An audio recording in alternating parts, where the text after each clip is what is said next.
मित्रों, इस मायामयी संसार में क्या सत्य है और क्या गलत है, इसका निर्णय हम तभी कर पाएंगे जब हम उच्च कोटि की सोच को विकसित कर लेंगे। यही इस कहानी का संपूर्ण निचोड़ है, जिसमें एक वेश्या ने महात्मा को पूरी तरह से गलत साबित कर दिया। जिस तरह से साधु ने वेश्या को फंसाना चाहा था, उसमें वह स्वयं ही फंस गया। राजा की सभा में वेश्या ने साधु को किस तरह नंगा किया, उस सच को जानने के लिए चैनल को सब्सक्राइब, कमेंट जरूर करें तथा बेल आइकन दबाना न भूलें। नमस्कार, मैं रणबीर सिंह लोटस एंटरटेनमेंट में आपका हार्दिक स्वागत करता हूं। मित्रों, यह कहानी उस सत्य को उजागर करती है जिसे समाज अक्सर नज़रअंदाज कर देता है। ये कहानी केवल साधु और वेश्या की नहीं, बल्कि पाप और पुण्य की परिभाषा की असली खोज है। यह एक ऐसा रहस्य है जो अंत में ऐसा मोड़ लेगा जिससे आपकी सोच बदल जाएगी। पुराने समय की बात है, कुशावती नामक नगर में अपनी समृद्धि और धार्मिकता के लिए प्रसिद्ध था। इस नगर में एक साधु रहते थे जिनका नाम महात्मा दिव्यराज था। लोग उन्हें पूजनीय मानते थे। कहा जाता है उन्होंने कठोर तपस्या करके दिव्य शक्तियां प्राप्त कर ली थी। उनकी भविष्यवाणी कभी गलत नहीं होती थी। राजा से लेकर आम प्रजाजन सभी उनके आश्रम में आशीर्वाद लेने जाते थे। उनका हर वचन अंतिम सत्य माना जाता था। इसी नगर में एक महिला सुलोचना भी रहती थी, जो एक वेश्या थी। उसकी सुंदरता और मोहक वाणी के कारण नगर के बड़े बड़े व्यापारी, राजा के मंत्री उसके पास जाया करते थे, परंतु समाज उसे अपवित्र मानता था। लोग दिन में तो उसका तिरस्कार करते नजर आते थे, लेकिन रात में वही लोग उसका दरवाजा खटखटाते थे। नगर की औरतें अपने पतियों को उससे दूर रहने की सलाह देती और संत महात्मा उसे सबसे बड़ा पाप मानते थे। समय बीतता गया। एक दिन नगर में एक भयंकर महामारी फैल गई। लोग मरने लगे। राजा से लेकर दरबारी तक हर कोई भयभीत था। नगर में अराजकता फैल गई। इस विपदा से मुक्ति पाने के लिए राजा ने महात्मा दिव्यराज से उपाय पूछा। साधु ने ध्यान लगाया, फिर अपनी आंखें खोलकर गंभीर स्वर में कहा, यह नगर पाप से भर चुका है। इस महामारी को रोकने के लिए हमें बलिदान देना होगा। हमें नगर के सबसे बड़े पापी को देवी को समर्पित करना होगा, तभी यह संकट टल सकता है। राजा सहित पूरी सभा स्तब्ध रह गई। सभी एक दूसरे की ओर देखने लगे। तभी साधु ने कहा, नगर की सबसे बड़ी पापिन सुलोचना है। जब तक वह जीवित है, इस नगर का कल्याण नहीं हो सकता। उसे बलिदान देना ही होगा।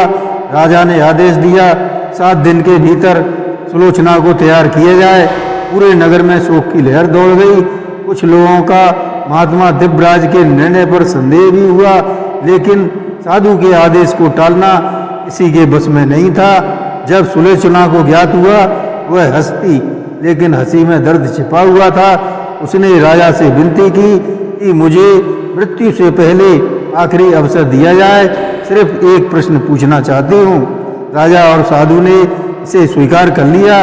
बलिदान के दिन नगर के सभी लोग इकट्ठे हुए। सुलोचना को मंदिर ले जाया गया। उसके चेहरे पर भय नहीं था, बल्कि एक अजीब सी शांति थी। उसने साधु की ओर देखा और मुस्कुराते हुए पूछा, गुरुदेव, मुझे एक प्रश्न का उत्तर दीजिए।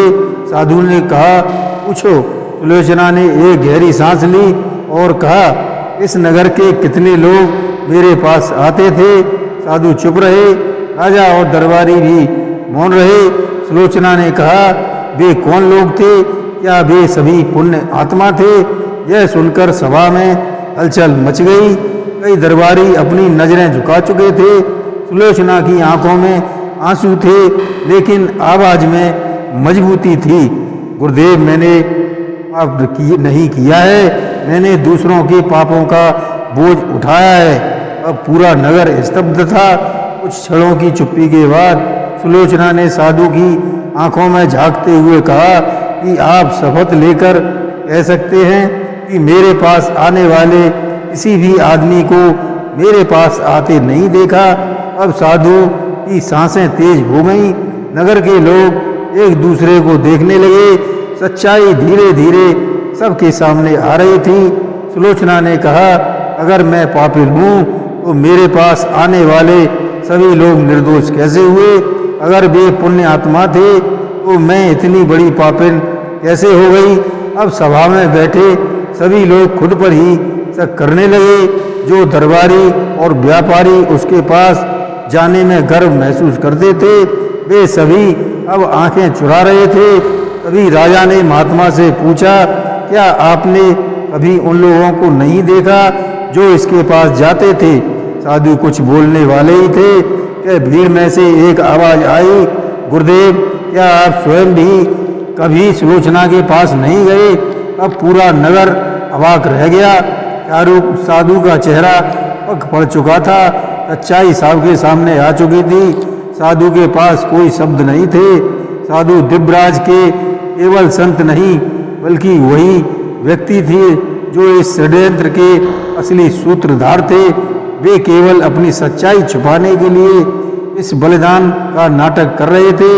राजा सब कुछ समझ चुके थे कि ये केवल धार्मिक निर्णय नहीं था बल्कि एक गहरी साजिश थी। तभी राजा कठोर स्वर में आदेश दिया, महात्मा दिव्यराज को बंदी बनाया जाए और फिर साधु को हमेशा के लिए राज्य से निष्कासित कर दिया। राजा का निर्णय सुनकर सुलोचना की आंखों से आंसू गिर पड़े। ये आंसू उस सच्चाई के लिए थे जिसमें उसकी अपनी जीत हुई थी। तो हमने इस कहानी के माध्यम से ये जाना कि सच वो नहीं है जो दिखाई दे रहा है, बल्कि सच्चाई इसके विपरीत भी हो सकती है। इसलिए किसी के प्रति अपनी सोच कायम करने से पहले हमें सत्य की परिभाषा को समझना होगा। जय श्री कृष्ण।